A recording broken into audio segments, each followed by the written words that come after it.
Morning students. आज plus one class के लिए हम फर्स्ट चैप्टर स्टार्ट करने जा रहे हैं और चैप्टर जो आपके पास है बड़ा इंटरेस्टिंग है और इजी है। चैप्टर का नाम है सेट्स हमारे पास, और ये चैप्टर है हमारे पास प्लस वन और प्लस टू। आगे जाके हमारे पास बहुत सारे ऐसे और चैप्टर्स हैं और ऐसे टॉपिक्स हैं जिनको स्टडी करने में ये हमें बहुत हेल्प करता है। ठीक है, तो जो सेट थ्योरी जो थी वो सबसे पहले दी थी जर्मन मैथमेटिशियन थे हमारे पास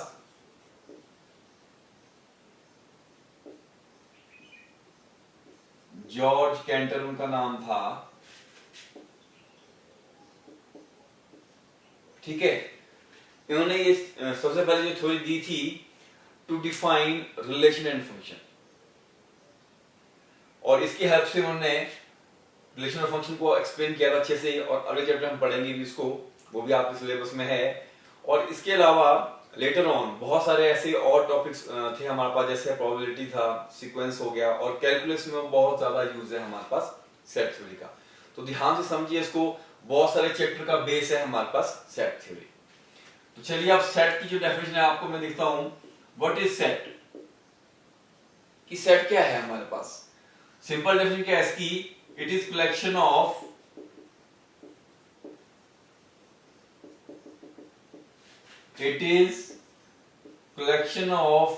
well defined objects.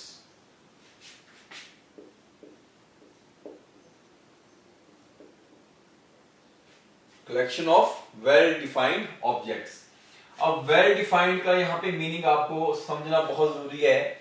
ठीक है, ये बड़े इंपॉर्टेंट वर्ड है यहाँ पे, टर्म है हमारे पास।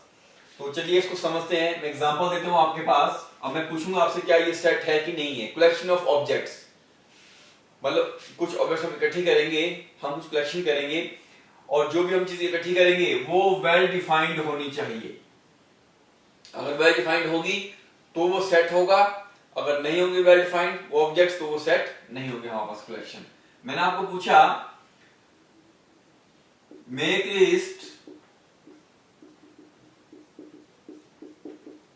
Of top 4 Indian cricketer.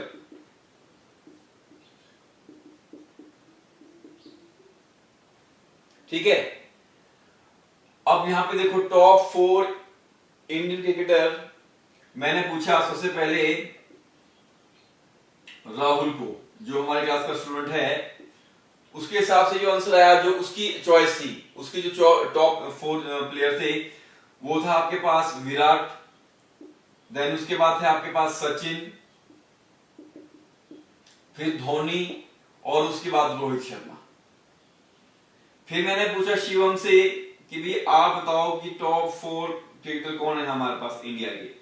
तो उसने बोला सर सबसे पहले तो सहवाग,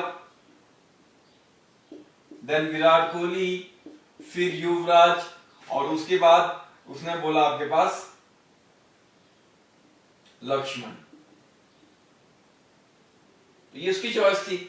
तो यहां पे क्या चीज देखने में आ रही है कि सबकी अपनी अपनी चॉइस है। इसकी अपनी लिस्ट बन रही है, हाँ यहाँ पे एक प्लेयर विराट कोहली सेम आ गया, इसकी अपनी लिस्ट बन रही है। तो मतलब ये जो हमारे पास कलेक्शन है ये वेल डिफाइंड नहीं है। वेल डिफाइंड क्यों नहीं है? क्योंकि ये पर्सन टू पर्सन चेंज हो रही है। क्या हो रही है? ये वेरी कर रही है। राहुल की लिस्ट में प्लेयर अलग हैं और शिवम की लिस्ट में प्लेयर कुछ अलग हैं, तो ये वेल डिफाइंड नहीं है। ये जो कलेक्शन हमने की नॉट वेल डिफाइंड, इसमें फर्क आएगा, है कि नहीं है? इसलिए क्या होगा हमारे पास, ये जो कलेक्शन है, therefore this collection is not a set.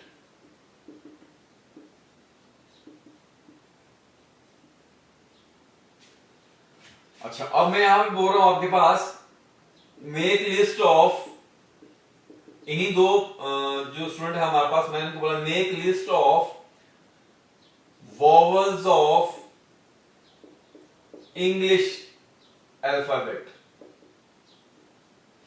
Same मैंने इनको काम बोला, मैंने क्या बोला राहुल और शिवम को कि आपको अब वॉवल जो इंग्लिश अल्फाबेट में होते हैं उनकी लिस्ट बनानी है। तो राहुल की लिस्ट जो मेरे पास आई उसने बोला सर ए ई IOU। उसके बाद आई लिस्ट शिवम की, उसने बोला सर AEOUI। अब ये जो कलेक्शन है हमारे पास दोनों की ही, या हम किसी से भी ये क्वेश्चन पूछें कि वॉवल्स कौन कौन से होते हैं, पता है सबको कि 5 ही वॉवल होते हैं, AEIOU। ये कलेक्शन कैसी है हमारे पास, वेल डिफाइंड कलेक्शन है ये।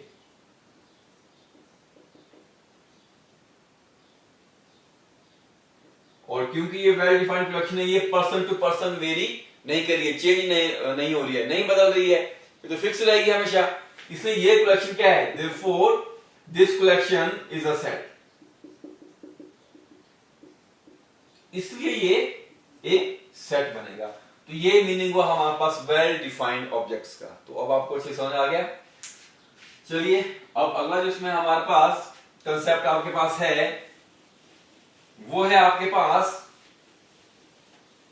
How to represent a set. Set को कैसे लिखा जाता है, उनको कैसे हम लिखते हैं। दो तरीके हैं हमारे पास।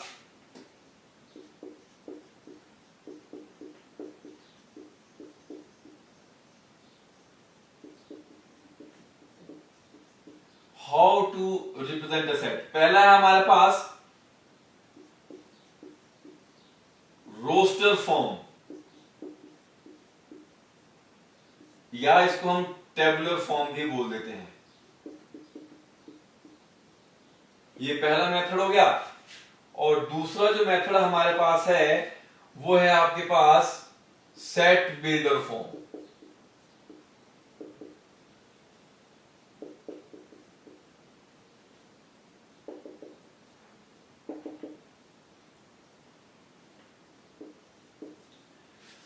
तो रोस्टर फॉर्म में हम क्या करते हैं, जो हमारे पास सेट्स के अंदर ऑब्जेक्ट्स होते हैं जो हमने कलेक्शन की होगी, उनको हम डायरेक्ट लिख देंगे, उनकी डायरेक्ट हम लिस्ट बना देंगे।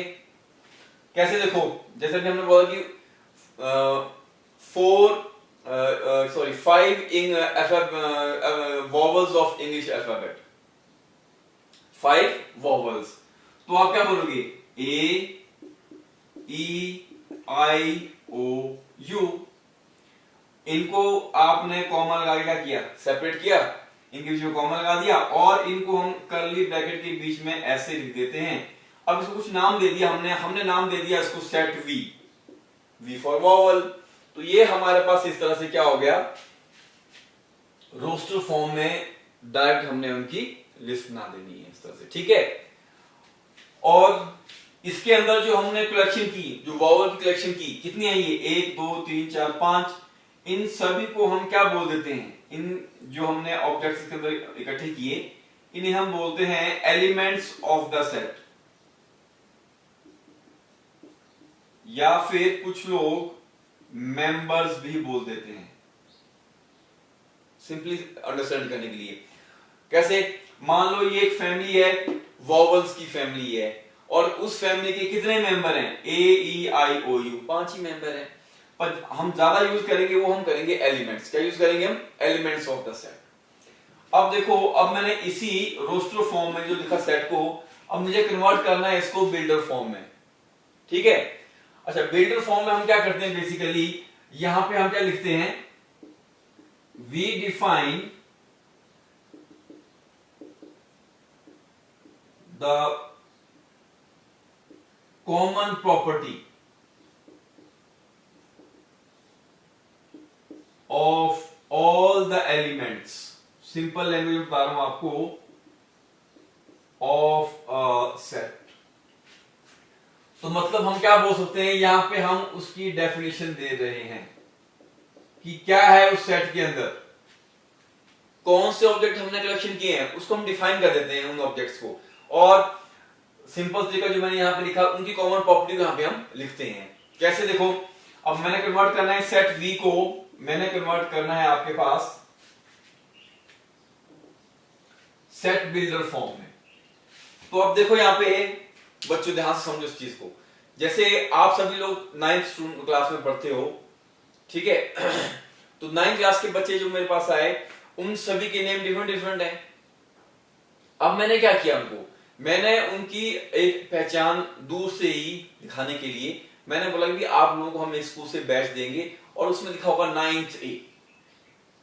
अब 40 स्टूडेंट 9th A क्लास के, उन सबके नेम डिफरेंट डिफरेंट है, राहुल है, ट्रीटा है, ठीक है, शुभम है, शिवम है, आकृति है, पर सबका कॉमन जो बैच लग गया 9th A, तो हम दूर से पहचान जाएंगे कि वो 9th A के स्टूडेंट है। तो 9th A क्या है उनका, वो कॉमन नेम हो गया, मतलब हमने इनको नोट कर दिया 9th A से। उसी तरह से यहाँ पे इन सभी एलिमेंट्स को हमने डिनोट कर दिया x से या y से या z से, ये इनका कॉमन बैच हो गया। आगे बात समझ में? तो मैं क्या लिखूंगा यहाँ पे कि वोवल वाले सेट के अंदर क्या है, उसके अंदर x है, ये सभी स्टूडेंट है, पर अब कैसे हैं ये 9th क्लास के स्टूडेंट है, ठीक है। तो यहाँ पे मैंने क्या लिखा कि ये जो x यहाँ पे क्या है, ये a e i o u, ये सभी के सभी सच दैट, इसको पढ़ते हैं सच that x is vowel of English alphabet।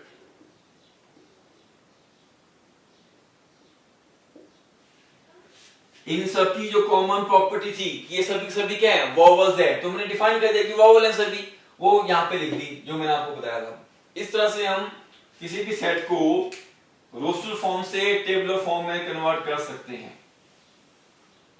अब ध्यान देना आपने, यहाँ पे जो दो डॉट लगाए, इसको पढ़ते हैं सच दैट, ये मैथमेटिकल लैंग्वेज है जो आपको पता होनी चाहिए।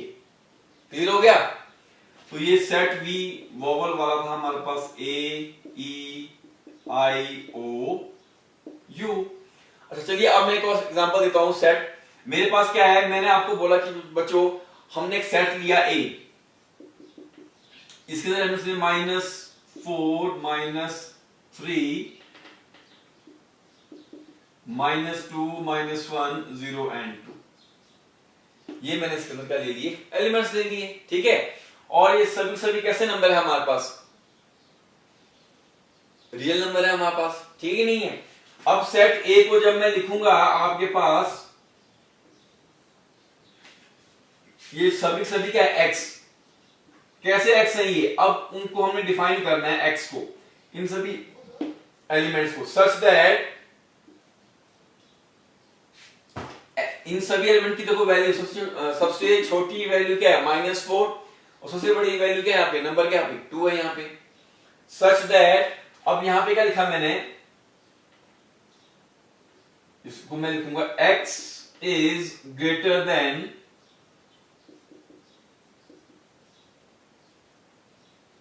-5 and less than 3। तो ये हमने डिफाइन कर दिया कि जितने भी नंबर यहाँ पे x है हमारे पास, ये कैसे हैं, -5 से बड़े हैं और इस 3 से छोटे हैं, मतलब उन दोनों के बीच में है नंबर ये। क्लियर है ये? अच्छा, कुछ बच्चे इसको ऐसे लिख देंगे, ये भी सही तरीका है लिखने का। अब कुछ बच्चे इसको ऐसे लिखेंगे, x such that -5 is less than x and x is less than 3, where common लगा के यहां पे x belongs to set R। अब ये जो साइन बीच में लगाया आपने, इसको पढ़ते हैं belongs to,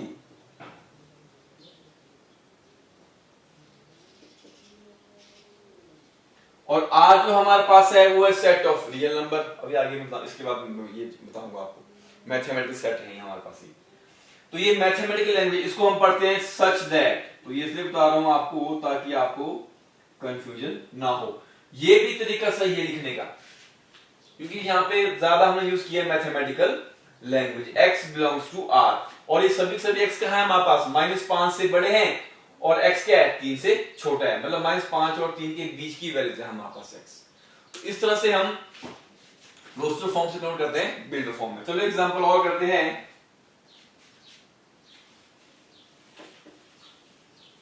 ताकि आपको थोड़ी सी प्रैक्टिस हो जाए। अब मैंने लिया set B 1 1/2 1/3 1/4 and so on. अब ध्यान पे देखो, यहाँ पे ये जो 1 है हमारे पास, यहां तो 1 है, यहां है 1/2 1/3, तो यहां पे देखो ये सेट B जो मेरे पास है, this is equal to x such that x जो हमारे पास है ये क्या है हमारे पास, ये है हमारे पास 1/n है हमारे पास ये।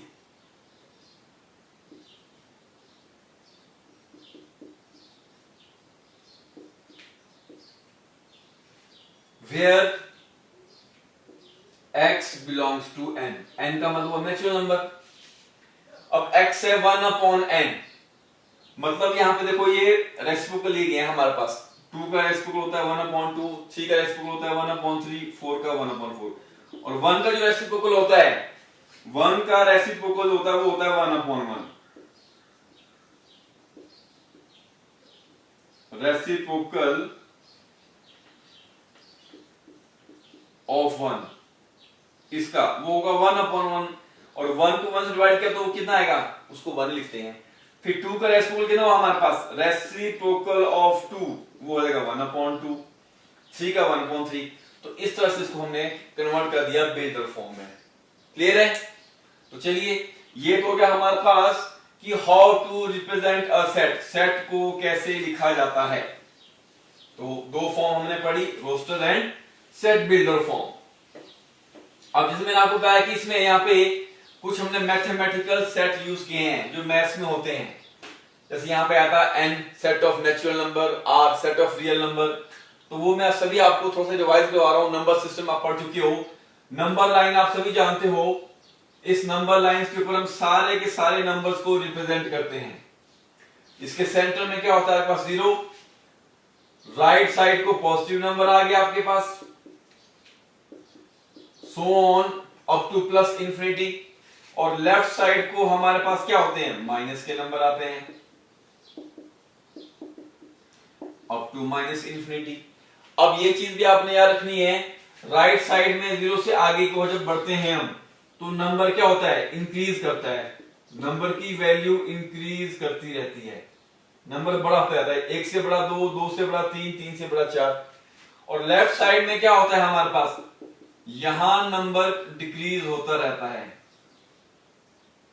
0 से छोटा -1, -1 से छोटा -2, -2 से छोटा -3, इस तरह से।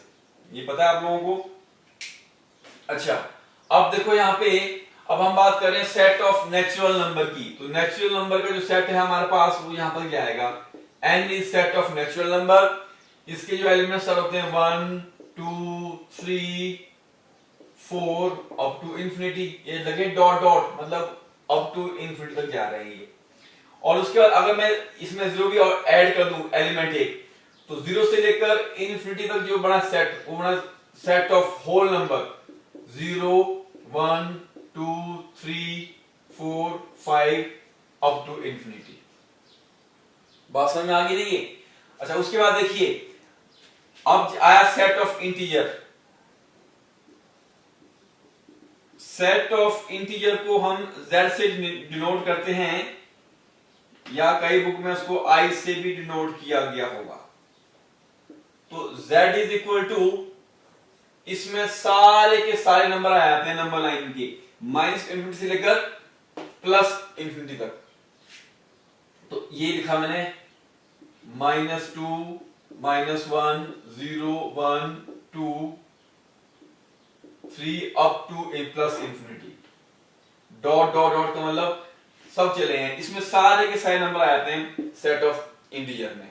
अच्छा, फिर कई जगह से होगा आपकी बुक में z positive, set of positive integer. तो उसमें कौन से नंबर आएंगे हमारे पास, तो उसमें 1 से लेकर यहां तक आएंगे। z पॉजिटिव में आएंगे हमारे पास 1 2 3 4 अप टू प्लस इंफिनिटी। अब ध्यान आपने, यहां पे मैंने 0 नहीं लिया, क्यों?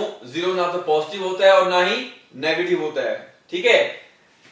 फिर आया z नेगेटिव, ये हो गया आपके पास सेट ऑफ नेगेटिव इंटीजर। इसमें जितने भी एलिमेंट्स आएंगे यहां से आएंगे हम, -4 -3 -2 1, माइनस का आएगा 1 भी। फिर है आपके पास q, q होता है सेट ऑफ रैशनल नंबर हमारे पास।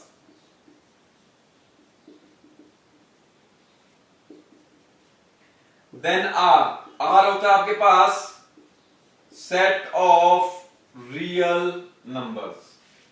तो तो इस तरह से इन मैथमेटिकल सेट्स को, ये सभी के सभी हमने जो पढ़े ये थे हमारे पास मैथमेटिकल सेट्स, नंबर सिस्टम से हमारे पास आए ये, इनका भी हम यूज करते हैं आपके इस चैप्टर में। तो चलिए इसको ध्यान से प्रैक्टिस कीजिए और अब हम कल करेंगे आपकी फर्दर एक्सरसाइज। Thank you.